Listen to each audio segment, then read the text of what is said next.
Hello दोस्तों, स्वागत है आपके अपने YouTube channel BK physics master में। फिर से हाजिर हूँ एक और इम्पोर्टेंट वीडियो के साथ।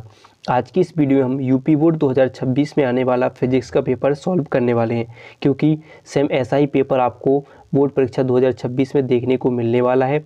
और इसमें बताए गए प्रश्नों को तो ज़रूर तैयार कर लीजिएगा, नहीं तो पछताओगे बाद में, क्योंकि इसमें जितने भी प्रश्न बताए गए हैं वो बोर्ड परीक्षा में आने वाले हैं। बहुत ही महत्वपूर्ण पेपर है। वीडियो को अंत तक देखिएगा, पसंद आए तो लाइक कीजिएगा, ज़्यादा से ज़्यादा हो सके शेयर कीजिएगा, नहीं तो सब्सक्राइब जरूर कीजिएगा। देखिए, आपके पास बहुत कम समय बचा है। अब जितने हो सके उतने ज़्यादा मॉडल पेपरों को सॉल्व कीजिए, यानी अनसॉल्व पेपरों को सॉल्व कीजिएगा। तो मैंने ही एक ऐसा मॉडल पेपर आपको बनाया है जिसमें उन प्रश्नों को रखा है जो अभी तक बोर्ड परीक्षा में सबसे ज़्यादा पूछे गए हैं। तो वीडियो बहुत ही महत्वपूर्ण है, वीडियो को अंत तक जरूर देखिएगा।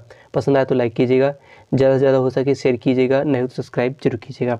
तो आइए स्टार्ट करते हैं। बिल्कुल ऐसा ही होगा सब सेम। आपको यहाँ पर अनुक्रमांक यानी रोल नंबर भरना होगा, यहाँ पर अपना नाम भरना होगा, जो ये सीरियल पेपर नंबर होगा, ये सब बोर्ड परीक्षा से सेम बिल्कुल ऐसा ही होगा आपको पेपर में, यानी 26 तो भौतिक विज्ञान। और आपको ऐसे ही समय होगा 3 घंटे 15 मिनट, पूर्णांक 70 अंक का हो गया। और नोट प्रारंभ में 15 मिनट परीक्षार्थी को प्रश्न पत्र पढ़ने के लिए निर्धारित होंगे। ठीक है, कुछ निर्देश दिए होंगे जिसमें लिखा होगा कि सभी प्रश्न अनिवार्य हैं। इस प्रश्न पत्र में 5 खंड हैं, खंड आ, बा, सा और जो क्या होगा या होगा। खंड आ में बहुविकल्पी प्रश्न होंगे जो 1 अंक के होंगे। खंड बा में अति लघु उत्तरीय प्रश्न होंगे जो भी प्रत्येक प्रश्न 1 अंक का होगा।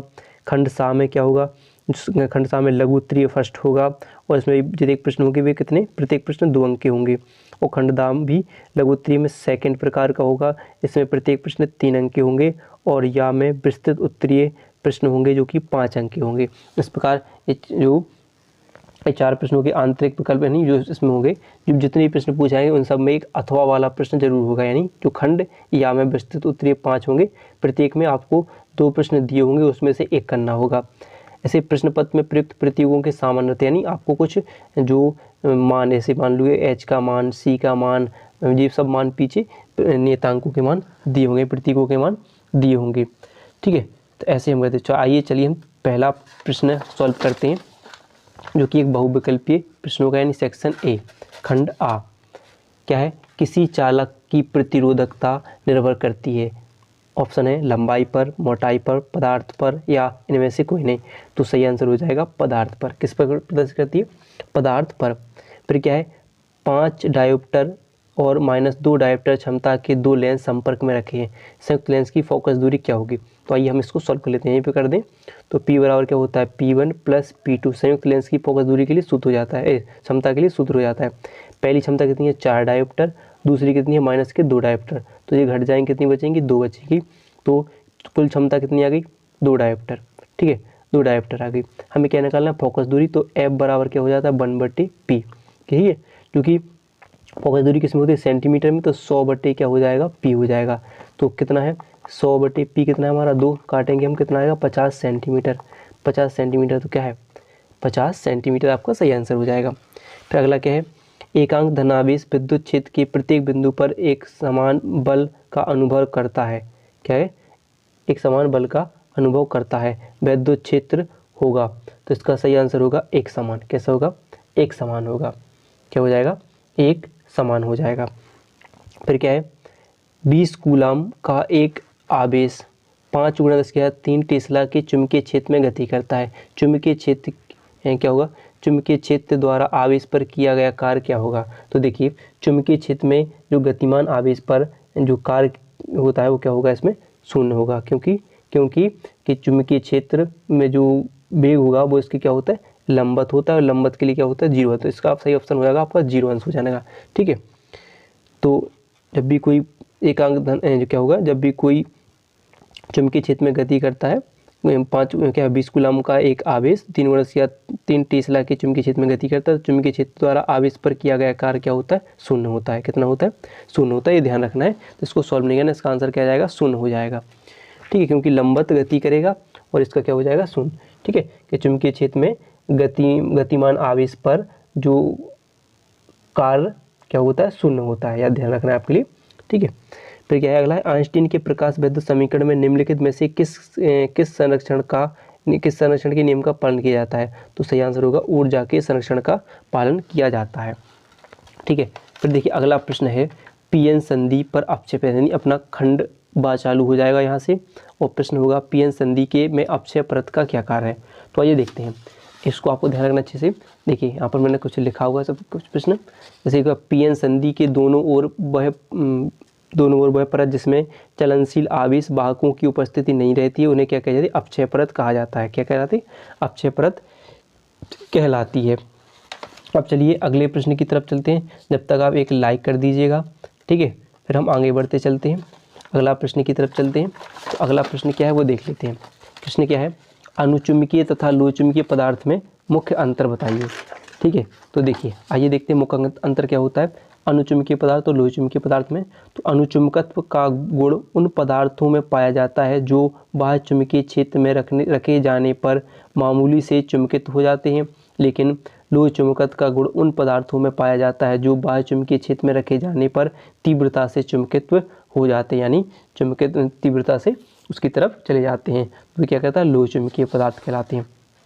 फिर प्रश्न है √3 अपवर्तनांक वाले माध्यम में अपवर्तन कोण ज्ञात कीजिए जबकि आपतन कोण 60 अंश है। तो आइए इसको हम ऐसे सॉल्व कर लेते हैं। आपने एक फॉर्मूला पढ़ा होगा n बराबर sin I बटे sin R पढ़ा होगा। ठीक है, जहाँ पर I क्या होता है आपका? अपवर्तन कोण होता है। क्या होता है? आपतन कोण होता है। और R क्या होता है? अपवर्तन कोण। हमें क्या ज्ञात करना है? R करना है, sin R ज्ञात करना है हमें। तो n कितना दे रहे हैं? √3, तो हम रखेंगे √3 बराबर sin आपतन कोण कितना है? 60 अंश, तो sin 60 अंश बटे sin R, चूँकि हमने पढ़ा है कि sin 60 अंश का मान होता है √3 बटे 2, तो ये sin R हो जाएगा। ठीक है, sin R हो जाएगा। तो अब क्या करें?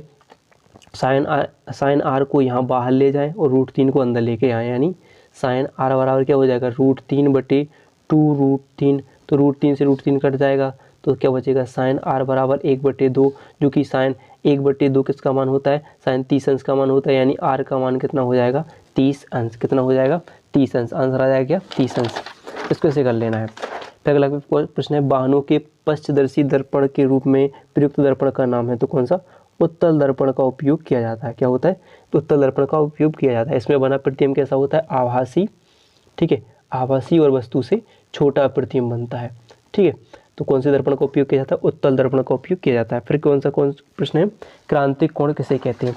तो क्रांतिक कोण क्या होता है कि यदि सघन माध्यम में आपतन कोण को इतना बढ़ाया जाए कि वह एक विशेष आपतन कोण के लिए अपवर्तन कोण 90 अंश हो जाए, तो इस आपतन कोण को क्या कहा जाता है? क्रांतिक कोण कहा जाता है। ठीक है, फिर प्रश्न क्या है किसी प्रकाश संवेदी सतह के कार्यफलन का अर्थ बताइए। तो आइए देखते हैं क्या होता है कार्यफलन, कि वह न्यूनतम ऊर्जा जो किसी धातु वस्तु की पृष्ठ से इलेक्ट्रॉन उत्सर्जित करने के लिए आवश्यक होती है उस धातु का प्रकाश वैद्युत कार्यफलन कहलाती है। इसे W से प्रदर्शित किया जाता है, यानी इसके लिए सूत्र हो जाता है W बराबर H ν0। ν0 क्या होती है? यहाँ पर आवृत्ति होती है, और एक H क्या होता है? प्लांक नियतांक हो जाता है। ठीक है, तो हो जाती है। फिर आता है सेक्शन C, यानी खंड सा। इसमें प्रश्न आएंगे, प्रत्येक प्रश्न 2 अंक के होंगे।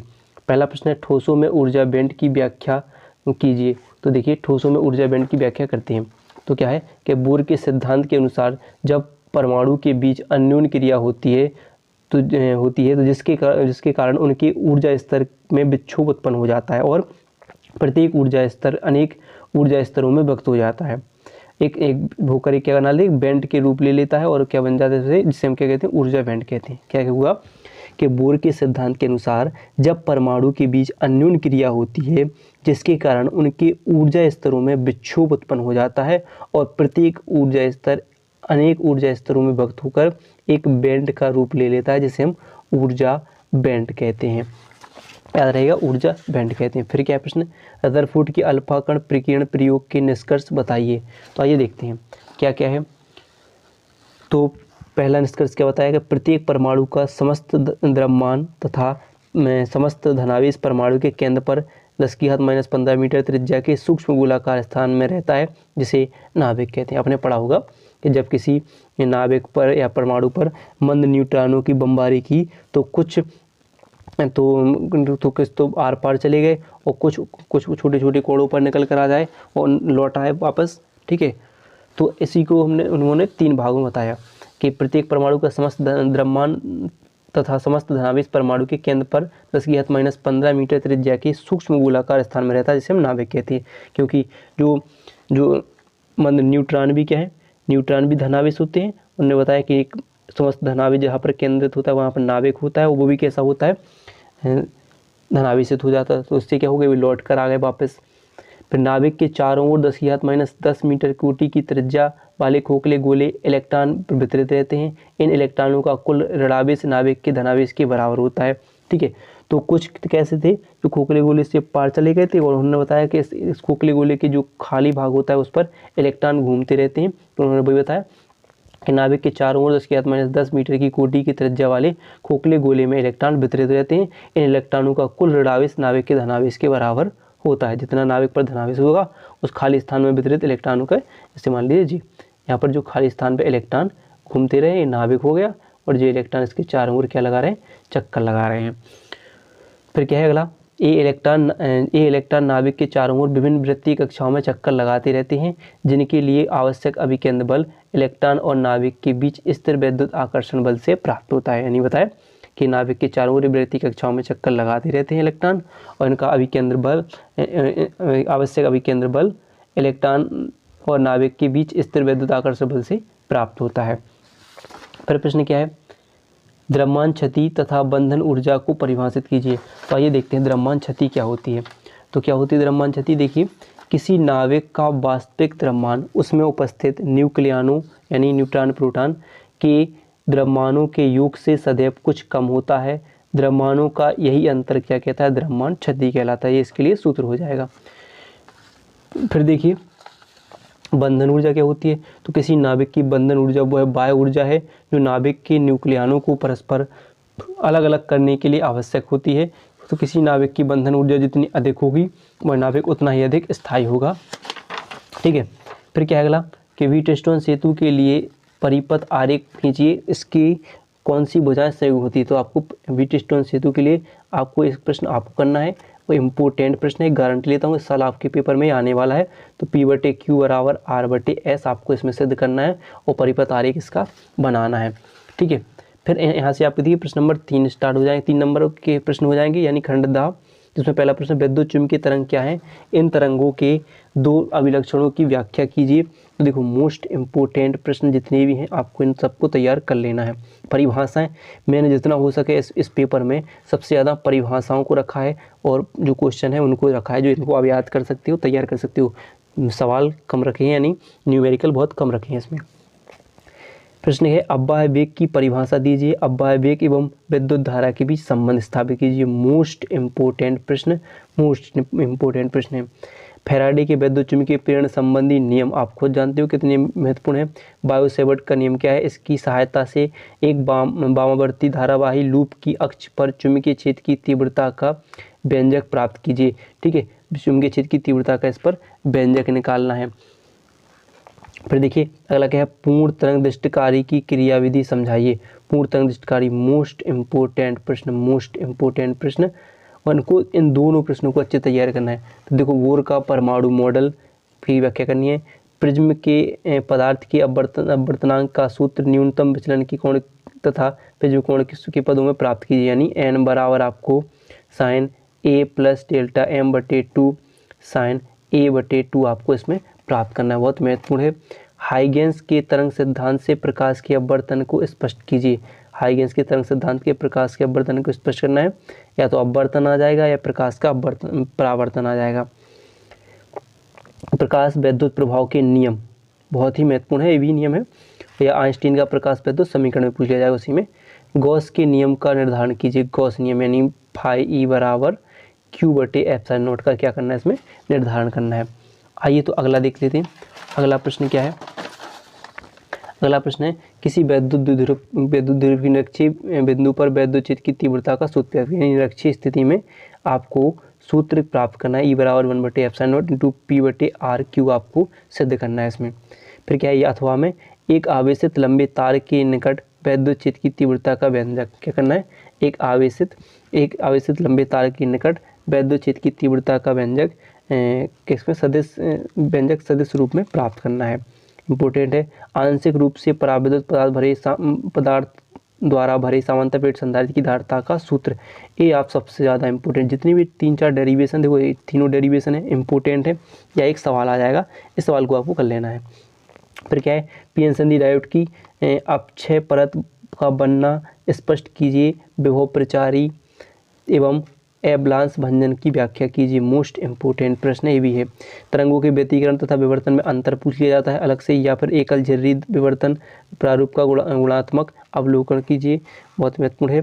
आवेश की निकाय की विद्युत स्थिति ऊर्जा से आप क्या समझते हैं, दो आवेशों की निकाय की विद्युत स्थिति ऊर्जा की विवेचना कीजिए, इंपॉर्टेंट है। फिर क्या है, दृष्टिकरण प्रक्रिया क्या है, पीएन संधि डायोड की पूर्ण दृष्टिकरण क्रिया परिपथ चित्र की सहायता से समझाइए। मोस्ट इंपोर्टेंट प्रश्न है, इतने भी पढ़े। फिर आ जाता है आपका भौतिक नियतांक, यानी इनको आप सबको पेपरों में दिए होते हैं कि इनके मान, जैसे यहाँ पर देखिए इलेक्ट्रॉन का द्रव्यमान यानी m का मान दे रहे हैं आपके लिए, इलेक्ट्रॉन पर आवेश यानी E का मान दे रहे हैं, h प्लांक नियतांक C का मान, ऐसे हम दे देंगे लास्ट में। बिल्कुल सेम ऐसा ही पेपर आपको देखने को मिलेगा। तो वीडियो पसंद आई हो तो वीडियो को लाइक और चैनल को सब्सक्राइब करना ना भूलेगा।